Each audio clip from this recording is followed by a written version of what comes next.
नमस्कार।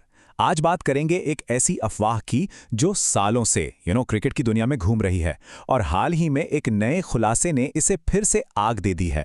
जी हां, हम बात कर रहे हैं लेजेंड एमएस धोनी और उनसे जुड़ी हुई हुक्का कंट्रोवर्सी की। एक ऐसी कहानी जो उनकी कैप्टन कूल वाली इमेज से सच कहें तो बिल्कुल अलग है। तो सबसे बड़ा सवाल यही है कि धोनी के हुक्के का सच आखिर है क्या? क्या इन सारी बातों में कोई दम है? चलिए आज इसी पूरे मामले को परत दर परत खोलते हैं। तो सबसे पहले बात करते हैं उस ताज़ा खुलासे की जिसने इस पुरानी बहस को आप कह सकते हैं फिर से जिंदा कर दिया है। और ये खुलासा कहीं और से नहीं बल्कि इंग्लैंड के क्रिकेटर सैम बिलिंग्स की तरफ से आया है। आपको याद होगा बिलिंग्स 2018 और 2019 में चेन्नई सुपर किंग्स में धोनी के साथ खेल चुके हैं और उन्होंने जो बताया है वो काफी चौंकाने वाला है।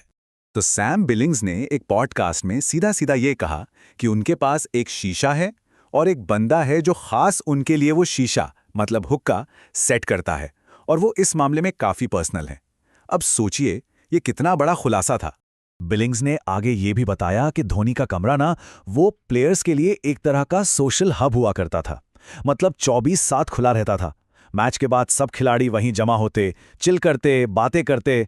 तो जाहिर है बिलिंग्स ने जो भी देखा वहीं देखा। लेकिन सवाल ये है कि ये पूरी बात शुरू कहाँ से हुई थी? क्योंकि बिलिंग्स का बयान तो अभी का है, पर यह इल्जाम तो कई साल पुराना है।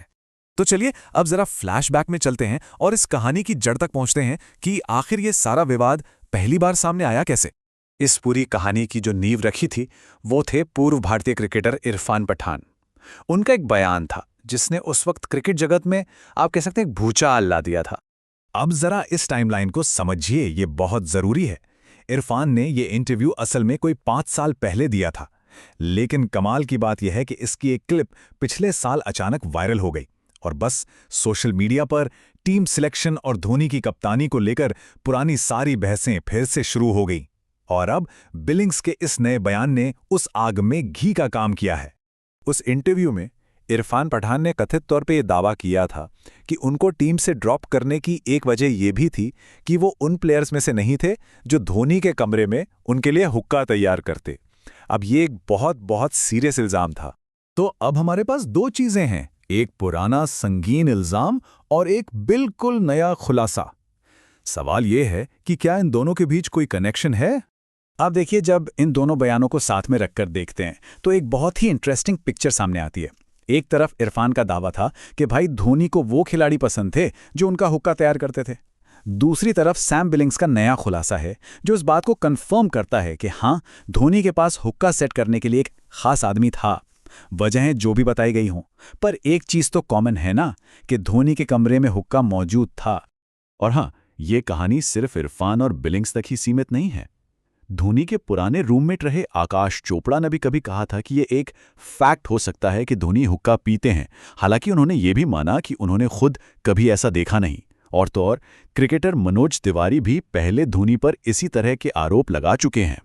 इस पूरे खुलासे के बाद अब जो बहस छिड़ी है वो सिर्फ हुक्के से कहीं ज्यादा बड़ी और गहरी है। देखिए, जैसे ही ये बात एक तरह से कंफर्म हुई कि धोनी हुक्का पीते हैं, पब्लिक में दो फाड़ हो गए। एक तरफ वो लोग हैं जो कहते हैं कि भाई ये उनकी पर्सनल लाइफ है, इससे उनके क्रिकेट की अचीवमेंट्स पर कोई फर्क नहीं पड़ता। वहीं दूसरी तरफ कुछ लोगों का मानना है कि एक फिटनेस आइकन होने के नाते उनकी ये आदत यंगस्टर्स को एक गलत मैसेज देती है। और यहीं पर आकर ये बहस असल मुद्दे पर पहुंचती है। ये सिर्फ एक आदत की बात नहीं रह जाती, ये बात है उस इमेज की, उस छवि की जो एमएस धोनी ने सालों में बनाई है। एक डिसिप्लिन्ड लीडर, एक टॉप क्लास एथलीट। तो सवाल ये उठता है कि जब कोई पब्लिक फिगर एक रोल मॉडल बन जाता है तो उसकी पर्सनल चॉइस कितनी पर्सनल रह जाती है। तो आखिर में एक सवाल सबके लिए है सोचने के लिए कि एक सेलिब्रिटी की निजी आदतें कहाँ तक निजी होती हैं और एक रोल मॉडल होने की सामाजिक जिम्मेदारी कहाँ से शुरू होती है। ये एक ऐसी बहस है जिसका कोई एक सही या गलत जवाब नहीं है।